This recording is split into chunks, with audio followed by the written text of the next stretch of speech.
IVM. Hi everybody, just wanted to ask everyone for a quick favor. We're running a brand survey right now and would really appreciate it if you could let us know what you think about the advertising on IVM. Go to ivmpodcast.com/survey and do let us know. As part of this, we'll be selecting 10 random participants and sending them some IVM swag, so do fill out those surveys.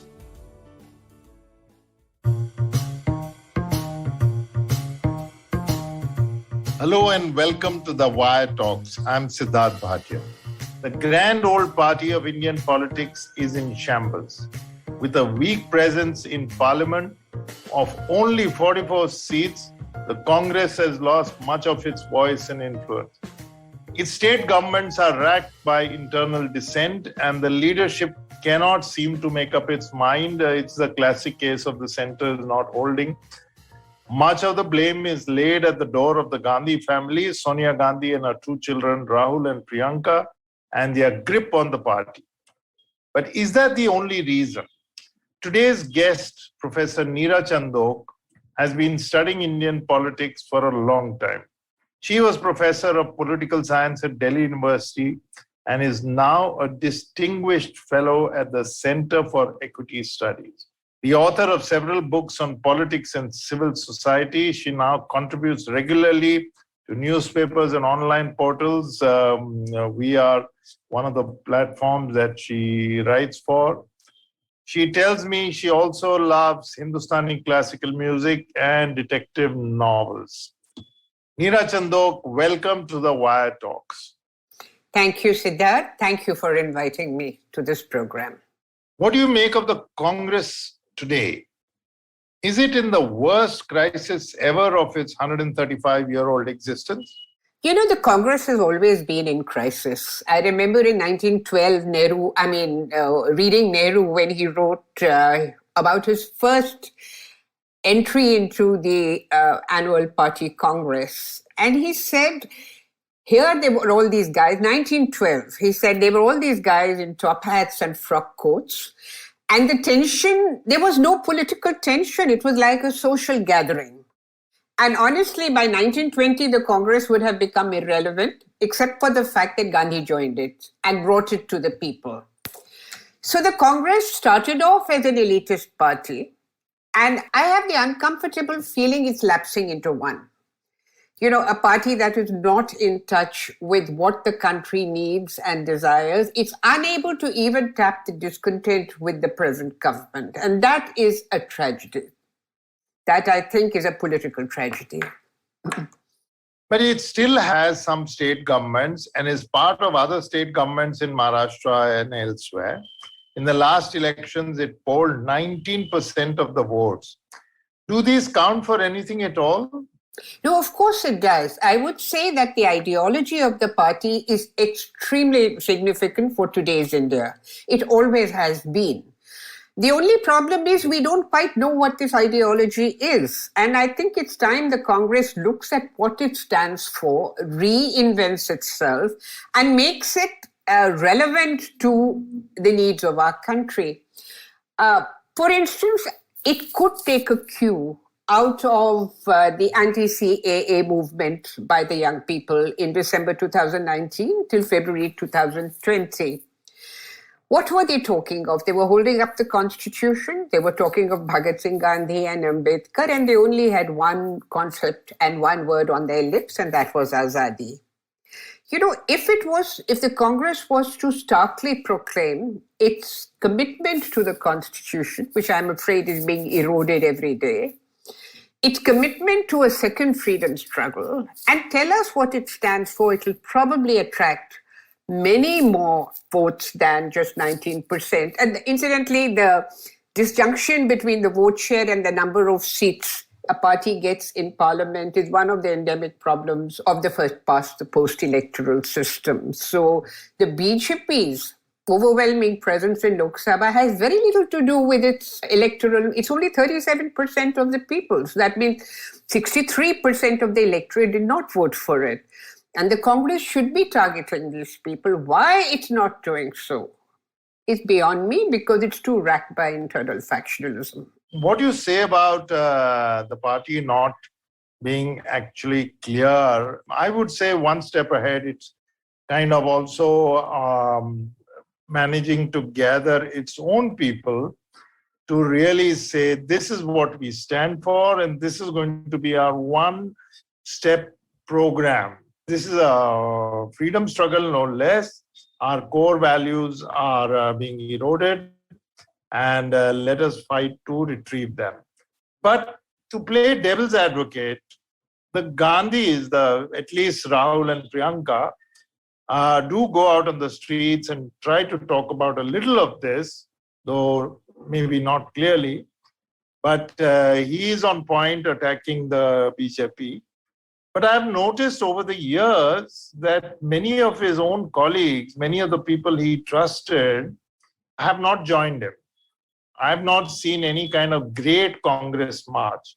And this could be for several reasons. Many of them are otherwise unelectable, they are sulking, whatever. So in the absence of that kind of all-round support within, and the fact that media does not often give you traction or amplification, where can it possibly start to spread its message? I have a couple of points in response. First of all, I have absolutely no doubt about Rahul Gandhi's capacity to think out the problems of India. He's very well read. You can have an intelligent conversation with him as he's concerned. It's just that since Mrs. Indira Gandhi took over the party and declared in 1970-71 and kind of created a national constituency, the essential nature of the party has been eroded. When Rajni Kothari, the sociologist, a very well-known sociologist, wrote about the Congress system, he said the strength of the Congress system is that internally the party is a coalition of interests. I remember Ravindra Kumar, the historian, saying it was a coalition of big men, whether they were caste leaders, religious leaders, landlords, industrialists, representing various factions. And I do remember reading that whenever they inaugurated a movement or called off a movement, non-cooperation or civil disobedience, the Congress leadership never went to the people. They went through these intermediaries, through these big men. The nature of the Congress party, and that was its strength, because India is such a diverse society, in that diversity was represented in the Congress and decisions were arrived at through a process of dialogue, through a process of debate and compromise. And Rajni Kothari then said, we don't even need an opposition because within the Congress is an opposition. Now, it was always divided, always fragmented.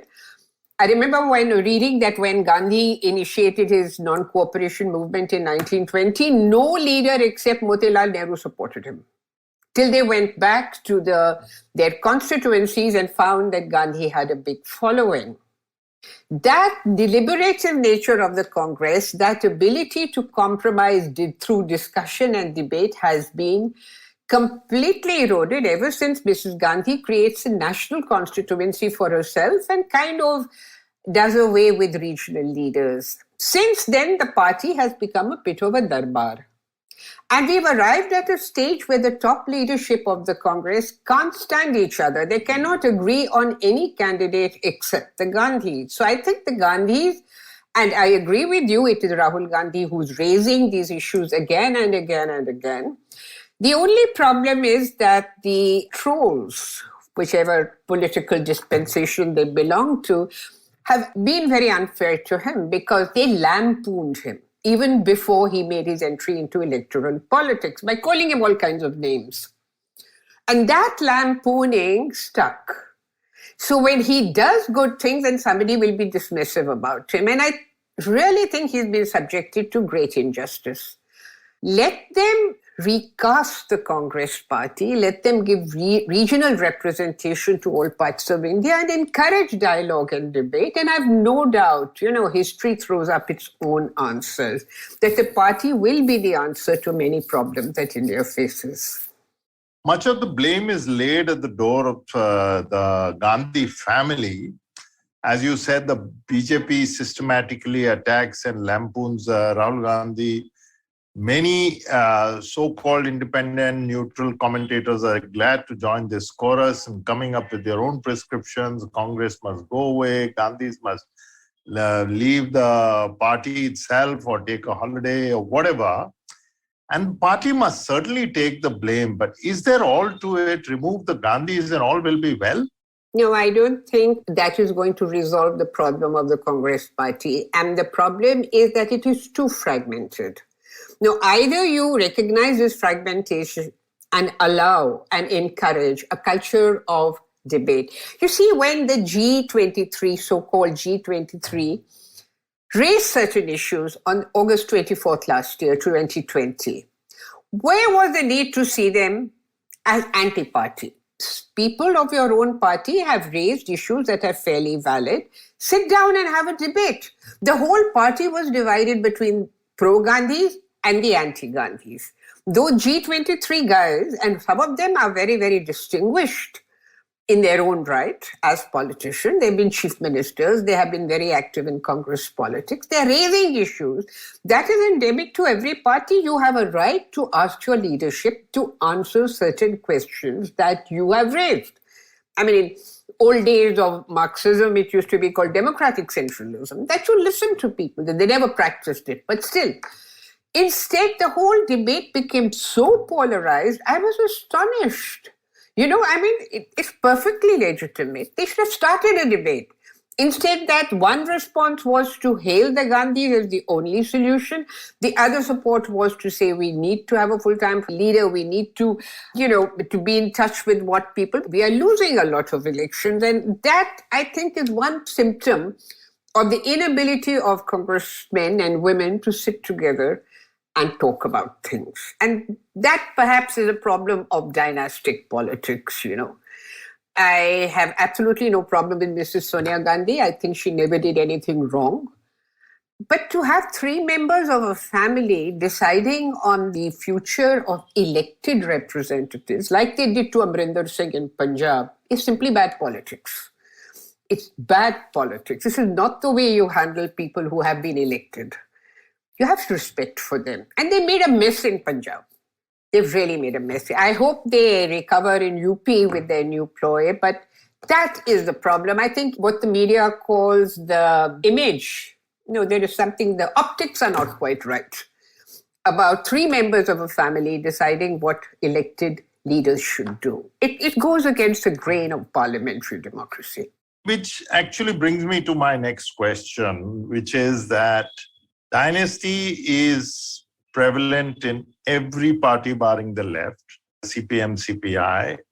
The BJP has dynasts. They've been, of course, suppressed by this overarching presence of Narendra Modi. TMC is regional parties are dynasty-led. The NCP, Pawar's, the TMC, the DMK. So is that really the issue? No, it's not the issue.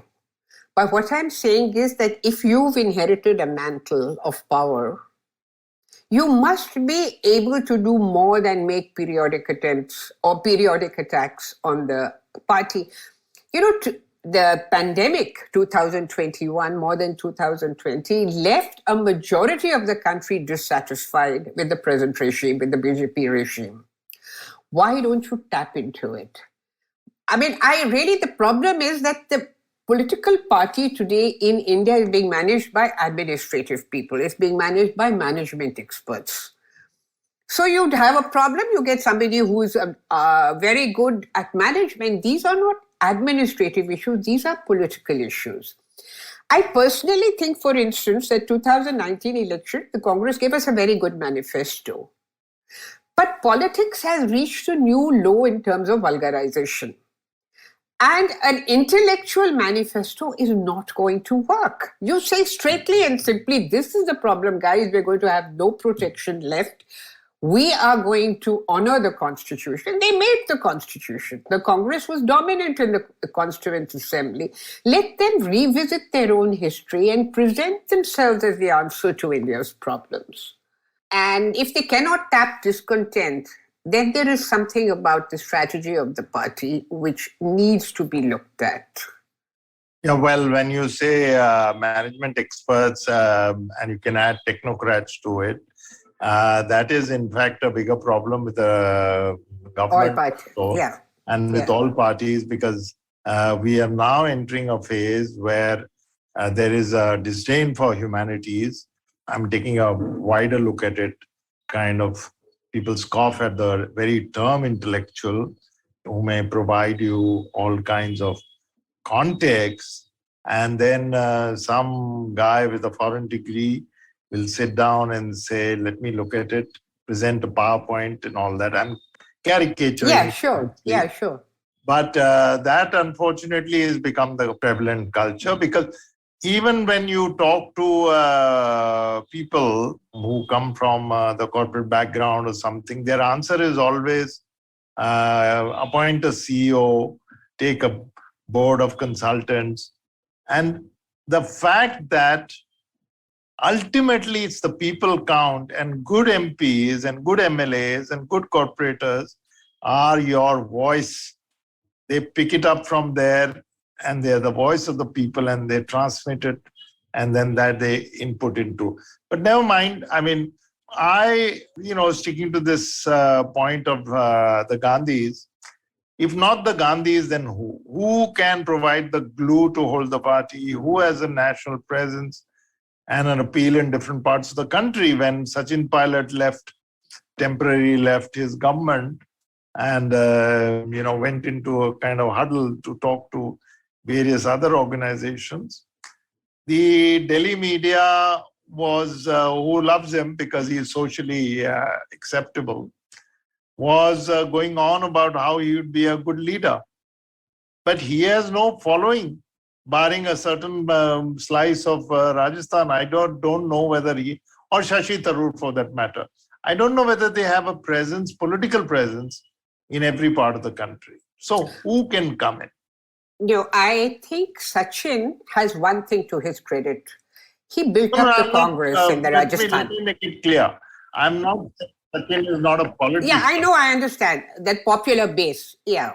But is he, and he perhaps will make a very, very good chief minister, but is he ready for the big time straight away? So I don't know whether, my basic question is there somebody who can provide the glue, who nobody in the party will fight, or very few people will try to bring him down all the time, and who will have a national reach? Yeah, I think, I remember talking on a program, Barkhadar's program, with one of the members of the G20, so-called G23, and saying, why don't you guys go ahead and just say this is our candidate for the presidentship of the party?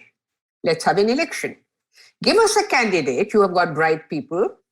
If 23 still remains 23, I've been told it's come down to 10, I don't know. Give us a candidate. And then let the other members of the Congress propose a candidate. Let's have an election. Rahul Gandhi may still win. They will be, you see, in liberal democracy, following of procedures is more important than the outcome. You must follow procedures. They must be seen to be fair. Outcome may be anything, but the outcome will be legitimate simply because the majority of the people have approved of the process. That's what elections are about. You cannot guarantee which party will come to power anywhere, in any state or in the country. You don't like the party, you think it's disastrous. But the point is they've gone through an election. Congress party should see the importance of elections. Yesterday, when Priyanka Gandhi introduced the idea of 40% reservation for women in UP, which I think is a very good idea, immediately their attacks were, and I don't even watch many channels of television, your own CWC has hardly any women members except for the two Gandhi women and Ambika Soni. Why don't you get women into the CWC? Let there be elections.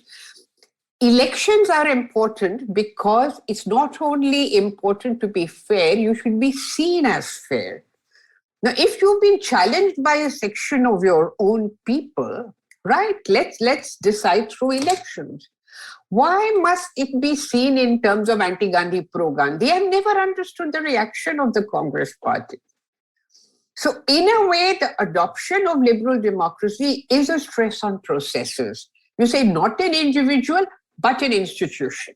Not arbitrary decisions, but a procedure. Follow the procedure, irrespective of what the outcome may be. I know Rahul Gandhi reaches out to a number of bright young people.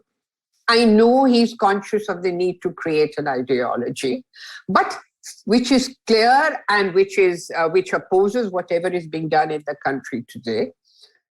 Let him go through an election, be an elected head of the party. I mean, why even dynasties are not by? You can't ban somebody from politics, but he has to prove himself. But why do you think they don't want to hold elections? I just think they are being advised by the wrong people who've got a stake. That's the problem. You don't have a party of politics, you have a party of stakeholders who want to guard their interests. And that is terrible. And this has happened, the culture of debate and accepting different points of view has eroded. I mean, Nehru could be very decisive when it came to many things, but I read that he had never ever rejected a list of candidates put up by local governments. He never said, I will decide who will fight elections. Punjab has become a mess. Is the only big state that is ruled by the Congress. Why? In favor of whom did you dismiss Amarinder Singh so, arbitrarily, summarily? I can't understand what they've done in Punjab. Well, I suppose the party will muddle through as it has muddled through the past, ever since it became a political party. But honestly, we need an alternative. And I cannot think of a national alternative apart from the Congress. Many of us in our youth were left. Today, the left is no longer there for us to give our commitment to. We all, a friend of mine said, can you imagine we would be supporting the Congress? We are, because that is the only answer. It has roots in every part of India. We have historical memory of the Congress. And it has potential. It's got the brightest people I know, young people particularly, who are a part of the party. I'm somewhat associated with Samruddh Bharat, their research organization, and I think we've got such bright young people there. All we do is we have lots of seminars, but in a way, their ability to understand India, why isn't the party chalking out a strategy? Why has it been reduced to elections? What do they do between elections? You see, one point more, Siddharth, I'll finish. BJP has an advantage. They have RSS is working 24/7 in every neighborhood. If you remember that Bollywood film that came recently, Dam Laga Ke Haisha, for the first time in the history of the Bombay film industry, you saw the hero doing a shakha, Ayushmann Khurrana. And when he has a problem with the marriage, who is there? The RSS. You see, RSS has understood the importance of biradari, at least in North India. They've understood that you need elders to be around to advise you, to help you sort out your political problem. They are a social service organization. My in-laws would say, why shouldn't we support them? They brought us across the border in 1947. You see, that is their perception. BJP doesn't even need the party. They have the RSS. What does the Congress have? They should build up there. It did at one time, if you remember, have it did. Seva Dal. Yes. And I don't see any kind of plan to revive it. But do you think, you have mentioned this, but again, coming back to it, in 2009, NREGA, RTE, Right to Education, helped to win the elections again. And all those things came much against the wishes of the neoliberals who were running the government. But should they go back to focus sharply on core issues such as secularism and the economy and social development? Absolutely. I think so. I think the kind of if you look at the difference, the Congress party was involving at least UPA 1, involving civil society activists, which is process of decision making. And we had the rush of social policy. I do remember a lot of foreign scholars who work on India saying, are you guys having a democratic revolution, a social revolution? Finally, India is becoming socially conscious. You know what was the problem? They should not have had a National Advisory Council outside the government. You create dual centers of power. And that, I think, embarrassed Prime Minister Manmohan Singh's government in many ways. And we should not, I have written on civil society. I don't think we should be also glamorizing it, because there's an impulse to power within civil society also. You can't have people joining the government and following their own agendas. So in a way, I was uncomfortable with the whole idea, because BJP took it up and said dual center, they can't afford to talk, but they said dual centers of power. So in a way, Mrs. Gandhi was seen as opposed to Professor Manmohan Singh, and I do think Professor Manmohan Singh's government was compromised. That was a problem. But today, what the government is giving us is what may loosely be called social policy from above without any corresponding civil society mobilization. It is also seen as a gift of the Prime Minister. Everything is a gift of the Prime Minister. Ujala scheme, food, houses. 90% of their so-called toilets they built under Swachh Bharat don't work. People have done work on it. There's no water. The houses are of a bad quality, or the grain is not enough. But what they have done is worse. They have the BJP government has depoliticized civil society. Advocacy groups, human rights groups, women's groups, Dalit groups are not allowed to speak. What they do have in mind when they talk about civil society is people who do welfare. And welfare is not precisely democratic, because it is compatible with a high degree of inequality. So suppose we look at the issue somewhat differently. You touched upon it fleetingly, but the Congress was always an umbrella organization. Yes. It has the cacophony of various voices. At one time, reading pre-independence, maybe after that too, it had hardcore Hindu, pro-Hindu types, and some pretty hardcore left types. It's somewhat, when you look at it, that Dange and Madan Mohan Malviya were both part of the Congress at one time.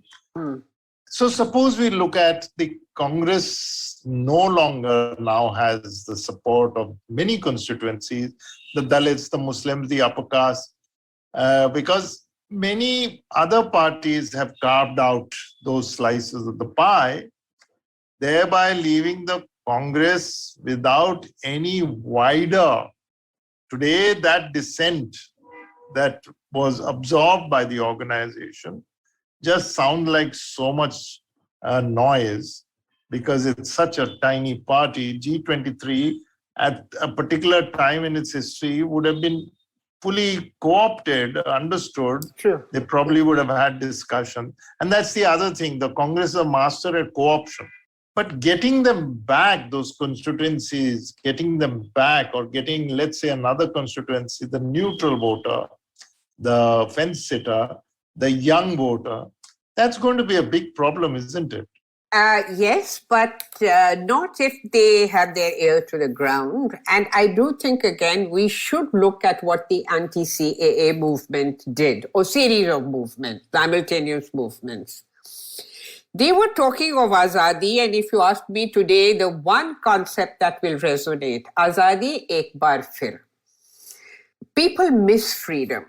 The only problem is that you have a compliant media, the visual media particularly, that hails everything that the BJP government does and knocks down the Congress. In a way, if you tap the imaginations of young people, and I can't do it, but my sense is that one thing people will prize over everything else is freedom. They have to go back to their history and see how the struggle for freedom was fought. It was done through compromise. 1928, when Motilal Nehru's committee set out to do the constitution, they went to the Muslim League, the first constitution. The Muslim League said, separate electorate. So Congress it was an all-party committee. It was not only the Congress. Motilal Nehru was the chairperson. They said, we will not give you separate electorates, we'll give you minority rights. Now, this is a product of compromise, isn't it? Minority rights were being talked of because of the League of Nations, had introduced the idea. But the idea of minority rights, the idea of universal franchise, even for women, was not a commonplace discourse of the 1920s. Ceylon had a constitution, what was then Ceylon. And they said only women above 40 will get the vote. Here you're getting universal adult franchise. It was a path-breaking exercise in constitution making. Let them understand what is important to the people of India. I don't think socialism is going to work. But if you talk about equity and justice and freedom, the preamble of our constitution, you are going to make a dent because I think you wrote that the young people are fed up of religious wars. I think you've done a piece on the Congress in The Wire.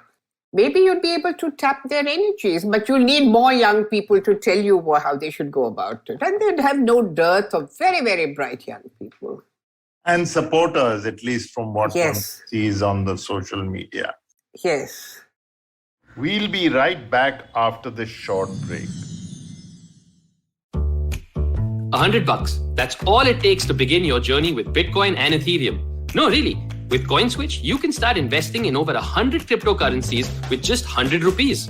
On top of that, there are zero charges for deposits and withdrawals, so you can trade, buy, sell, however and whenever you want. All of this, plus their extremely intuitive interface, makes CoinSwitch the perfect app for beginners in the crypto space. But don't take my word for it. Just download CoinSwitch for free and try it out for yourself. If you'd like more information on cryptocurrencies, tune into a show about crypto with me, Rohan Joshi, my new adventure on IVM Podcasts. CoinSwitch, kuch to badlega. Welcome back to the Wire Talks. So your diagnosis, I think, is bang on.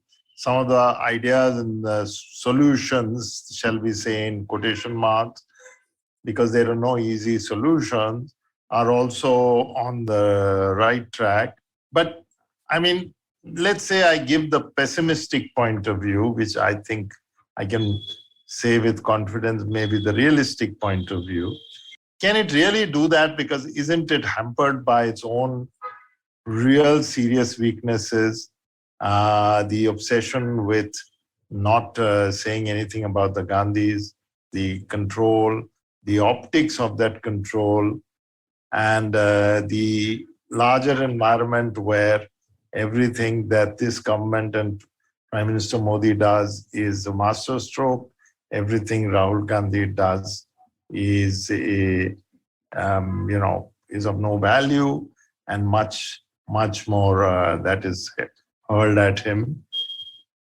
Given all that, given the sense of not accepting any kind of rebellion, and you rightly said handling of Punjab was a mess.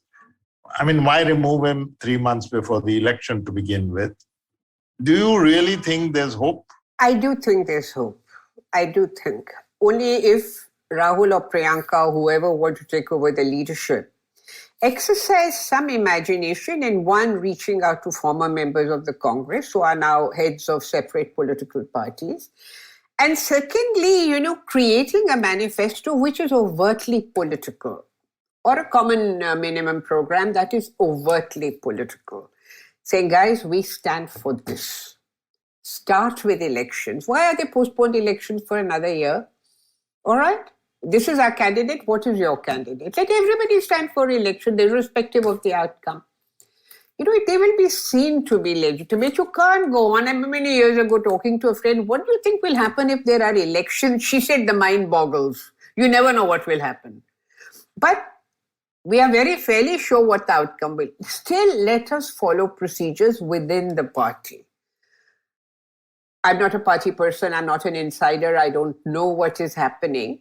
But perhaps the future leader of the Congress party needs to look at the kind of people who are advising him or her. Get in more people. Look to young people everywhere. And you will be able to come up with a manifesto that is more political than economic. After all, economics is also part of politics. It used to be political economy at one point. Tell me, why hasn't this party or any other, or leave alone other opposition parties, made a statement on the illegal detention of our young people or even of our colleagues, even of Ayan Khan? Why isn't there a statement from the opposition? As Shah Rukh Khan's son, the young man is being ill-treated. They found nothing. And they've put him in jail. I don't know if they're in a bail solution. His bail has been accepted. Why can't the opposition put up a united front in favor of civil liberties? You're not supposed to be arresting people without due process of law. Why are they arresting? JNU students have been arrested. My own students in Delhi, former students in Delhi University have been arrested. Pinjara Tod, Gautam, all of them, Anand, they're all in jail for what? This is false news, isn't it? Fake news. Let them put up what are they doing? Civil liberties is what the Congress used to be about. And you can't put up a statement?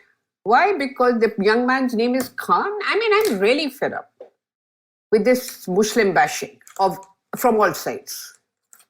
Just one last point. You mentioned getting other parties on board and saying, listen, guys, let's come up with a common minimum program. After all, we did in the past with the CPM, and that was a very unhappy relationship. But there was a common minimum program. There was a common minimum program by the Vajpayee government with the others. But on the other side, none of these regional parties, they're all somewhat suspicious of each other, and they all want to fight to keep the Congress out, even the TMC and even the others, because the Congress still has influence in their states. So is that not a non-starter? I really think that the problem with regional parties is they can't look beyond their own nose. They have created their states into feudal fiefs. And when the amendment to the constitution came up for the dilution of the political status of Jammu and Kashmir from a state into 2 union territories, nobody spoke up. Hardly anybody spoke up. And look what's happened to Delhi. The governor, lieutenant governor, has got more power than the chief minister to monitor the chief minister. Why do regional parties not take up national issues? I don't see them as taking up national issues. I don't see them as involved in national issues. They are all confined to their immediate neighborhood. They've become mufassal parties. I'm really fed up. All the parties we saw as potentially emancipatory cannot look beyond their own territory. They're safeguarding their territories. I would like to see someone stand up in the north of India for something that has happened in the south and vice versa. People should be exercised about today what is happening in J&K is a direct fallout of what they did to J&K. You think you can humiliate some people and get away with it? And J&K, which Kashmir Valley has been active since 1920s, when Sheikh Abdullah formed his reading group. No, you're not dealing with inert atoms, you're dealing with people, and the most dynamic, the most explosive of all issues is humiliating of people. You're getting it, innocent people are being killed. So in a way, I think regional parties governing national government is not a good idea till they get rid of their parochialism. The only national party we have left is I think CPIM has lost it, isn't it? Because they didn't get enough seats. The Congress is the only party that can take on the BJP, provided it looks to its own internal discontents. That is the issue I really feel about it. I mean, no one ever listens to academics, we keep writing, but at some point, the knowledge of historians, the knowledge of sociologists is important. We can't reduce everything to caste. I've heard very, very well-educated people talking about Sachin Pilot on the basis of his caste. I mean, whatever you do doesn't matter in face of what caste you are. The Congress has created this caste bogey as a political resource, and I'm afraid the country is paying for it. Because sometimes I wonder, our civil society is completely divided on identity issues. I'm afraid caste and identity issues, and I'm sorry to say that this is a sweeping statement at the end of this wonderful interview, that I'm afraid that the left and right sometimes sound similar. Yeah. But I would just say that caste calculations are now become embedded in every party. And the irony is the BJP, which never looked at those castes, is now running away with it. Yes. So anyway, Professor Neera Chandok, thank you for a very, very enlightening discussion on the Congress party. You are right, Congress, no party, the Congress included, listens to academics or journalists for that matter. Journalists are full of solutions and nobody listens to them. But I think there is sufficient intellect and, if I may add, integrity, and younger people are flocking to it in some parts, in the Congress to revive itself. I know the conditions you have suggested: deal with your internal dissent, face it, have internal elections, and prepare for the long haul, maybe, are part of it. If only people from the Congress and other parties, I add the regional parties to it, were to pay attention to these things, perhaps they could also look forward to becoming more credible organizations. And again, the irony is the BJP is getting congressified in many ways, the high command and everything, and the Congress is just a pale shadow of itself. So thank you very much. Thank you, Siddharth. Thank you very much. Yeah. That was Professor Neera Chandok talking about what ails the Congress and perhaps in a wider sense what ails the Indian political system. So thank you once again. We'll be back next week with another guest. Till then, it's goodbye from me, Siddharth Bhatia, and the rest of the team from The Wire Talks. You can check out this podcast and other interesting ones on the Wire website, the IVM podcast website, app, or wherever else that you get your podcasts. Goodbye from me, Siddharth Bhatia, and the Wire Talks podcast team. Hey everybody, it's been a great week on the IVM Podcast Network. On the Storytellers and Storysellers podcast, Vineet talks to the youngest gaming creator, Ujjwal Chaurasia. He shares his content strategy and how he went from his first 1,000 subscribers to 20 million on YouTube. On Simplifier, Shriketh is back after 2 years in Kuala Lumpur. The gang ask him about the differences between the two countries, work-wise, culture-wise, and infrastructure-wise. On the Edges and Sledges Cricket podcast, Varun, DJ, and Ashwin discuss CSK winning its 4th IPL title, the beginning of the T20 World Cup, and India's squad. Monica Halan has a new book, Let's Talk Money. You've worked hard for it, now make it work for you. She joins Anupam on Pesa Vesa and they discuss the ins and outs of the book. And on All Things Policy, Aditya Parikh talks to Serbian journalist and geopolitical analyst Nikola Mikovic about the impending hostilities between Serbia and Kosovo. Do follow us on social media. We're IVM Podcast on Twitter, Facebook, Instagram, and LinkedIn. And remember, if you're enjoying this show or any of other shows for that matter, please do tell a friend. And finally, we'd like to thank our sponsors this week: Cred, Bank of Baroda, Quarter, CoinSwitch, Kuber, Slay Coffee, Intel, Kotak Mahindra Bank, and Oxfam India. Thank you so much for making this possible. From uncensored and unfiltered chats with the who's who of the entertainment industry, I, Siddharth Kannan, bring you a very hardcore chat show called Candid Kannan. Tune in every Friday on the IVM Podcast app or wherever you get your podcasts.